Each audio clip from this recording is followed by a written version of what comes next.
Hello Virgo, I'm Jenny Fitterer and welcome to your December Tarotscope. I have a single card as always for you for the month of December. The first 2/3 of December is Sagittarius season, and then we will have the December solstice, and that will initiate Capricorn season. So those are the energies that are coming up, and your card for the month, Virgo, oops, almost threw that on the ground, is the Wheel of Fortune reversed. So this is the way that it looks the right way up. We have this kind of wheel here, and the top is kind of, you can see it's kind of empty. There aren't a lot of symbols, but then down in the bottom hemisphere, there's a little bit more going on. And we have these different figures kind of around the shape of it. And it came out upside down like that for you, okay? So we're just going to go to Giant Books, see what the Wheel of Fortune has for you this month. Okay, here we go, Virgo. Wheel of Fortune, great resolution. If you submit yourself to the hands of fate, your individual life will be enriched with universal components, in effect doubling it. You only live twice. Do not exhaust your energy by simply trying to get by. Your life is meant to be much more than plain day-to-day survival or a heroic struggle for existence. The picture shows the zodiac, reminding us of a Ouija board. Outside the circle, 5 figures can be seen based on well-known depictions of the 4 evangelists and also representing the 4 elements of earth, fire, air, and water. On top of the wheel, there is an oriental man holding a scimitar. The disc in the middle is divided into 2 parts, indicating human consciousness and the unconscious mind. Both parts of the image complement each other, but differences are also apparent. The lower section is full of symbols and signs, while the upper areas are empty. This might suggest that the messages of the unconscious are conveyed through symbols alone. The Greek word symbol in a general sense means that which has been thrown together. An appropriate concept for this card. The wholeness of the self can only be achieved by uniting consciousness and the unconscious mind. If the individual is reconciled with his destiny, he will be in harmony with the world and experience synchronicity and resonance. Practical advice. You learn to work in harmony with your destiny by lovingly and critically accepting chance and correlations that are beyond your comprehension. Tarot constitutes an ideal training ground as it allows you to make use of coincidences. For the next 10 days, draw a card every day. Okay, so this is kind of feeling for you for this card.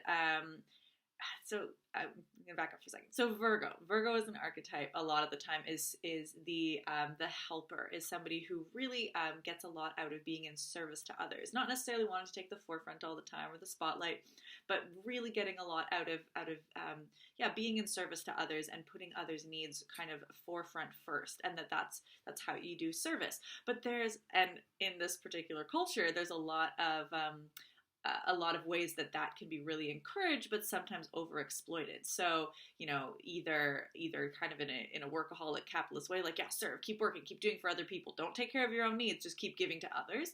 And sometimes in kind of more spiritual or religious contexts, it can kind of be it is better to give than to receive. And so, you're a good person if you always take care of others first and neglect your own needs, and that can kind of then look like a lot of burnout and subjugating your own needs. But there's another aspect to Virgo that has a different kind of balance to it, and that is ritual. So it's sometimes not talked about as much, Virgo, but it completes and fills out the concept of Virgo being in service to others in a different way, because being in service is a spiritual practice. For Virgo, and it is a ritual, but it is the ritual of the mundane and the practical instead of the ritual of the esoteric and the kind of fancy there. So Virgo and Pisces both do a very particular spiritual practice, and they work on the axis of service, where Pisces is very we're doing ritual in the kind of more magical, mystical sense, and Virgo is ritual in the practical. Virgo is the cooking a really wonderful meal for your loved ones, and that becomes this kind of prayer and this service. Or it's tending to the wildlife and working in the gardens and growing food and taking care of the wildlife, and that is a ritual and an offering to the world and a spiritual practice. And in a way that, because it's that ritual and that spiritual practice, it is an intake of blessing for the creator of that ritual, and then it is also a service to others. So it's less of the Virgo subordinating my needs to be a servant to you, and it's more this very continual loop of my spiritual practice, which fills me up, is to give to you in very practical ways and tend to the physical needs in the body. So what this kind of card is feeling like with this wheel, this like the conscious on the top and the unconscious at the bottom, and the signs and symbols are on one end and then the conscious date at the top, this kind of feels to me like wanting to really complete the full circle of that Virgo archetype, which is landing in the ritual, landing in the spiritual practice, but the spiritual in the everyday. And that becomes a very holistic way to kind of move through the world, and then not burn out and not have that whole like overtap the Virgo who's just always giving and giving and giving and then has a lot of burnout. Whatever that might look like to you, again, you might like gardening, you might like cooking, you might not. It might be something else, but it really is finding that very kind of centered spiritual core in everyday practices. And not having to go out in the far away or light a million candles and chant and do kind of other things we think is ritualistic, which for some people has a lot of great meaning, and for you that might just sort of be a little bit of fluff, and you might just really feel grounded in kind of more practical ways. Tying that into this particular month, just before I tie it into the month, just this one sentence here: if your life is meant to be much more than a plain day-to-day survival or a heroic struggle for existence. Which is just kind of saying, yeah, not just the work, not just the toil, but that can be elevated. That work and that toil we still always have, but it doesn't have to be a struggle for survival. It can be, there could be this very fulfilled kind of energetic, that spiritual core that works and warms you from the inside and gives you that energy. So speaking of warming from the inside, we're in Sagittarius season for the first 2/3 of the month, and Sagittarius is kind of like it is a bit of a not quite conflicting, but doesn't like super pair the best with Virgo, in the fact that Sagittarius is typically it has this very expansive, open, flirtatious, like let's go and do things, let's go far away places, we want to travel, we want to take in lots of cool wisdom, we want to learn a lot, we want to elevate our understanding. And Virgo tends to be, Virgo's an earth sign, it's a little bit more solid, it has some flexibility to it, but a little like, you don't need to be so flashy. I don't necessarily want to go out and party all the time.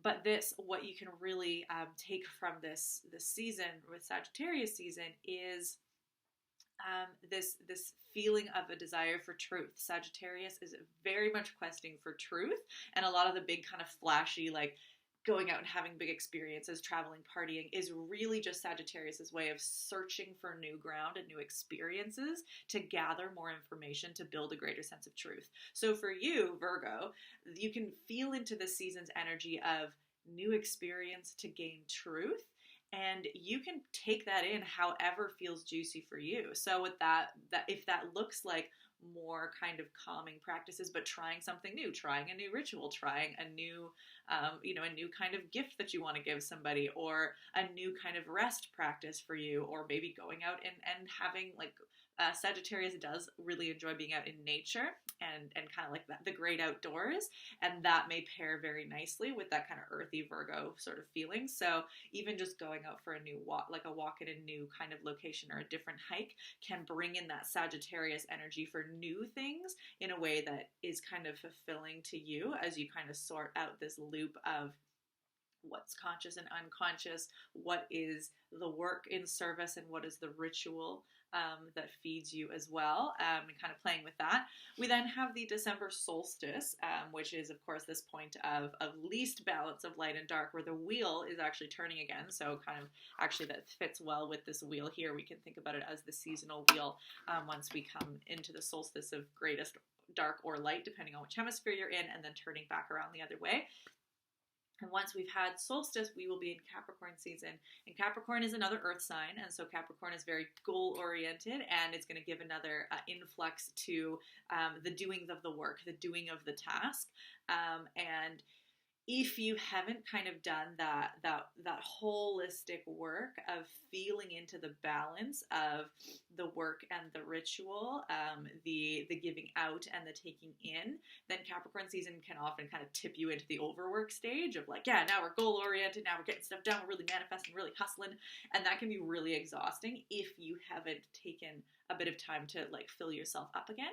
But if you have done that work, then Capricorn season just gives a little bit more structure and a little bit more focus to whatever it is that you're wanting to accomplish. So if you've done that kind of, looking at the whole wheel beforehand, then Capricorn season will just give you a little bit of extra oomph instead of burn you out. So I think that's all I'm going to leave you with for this month, Virgo.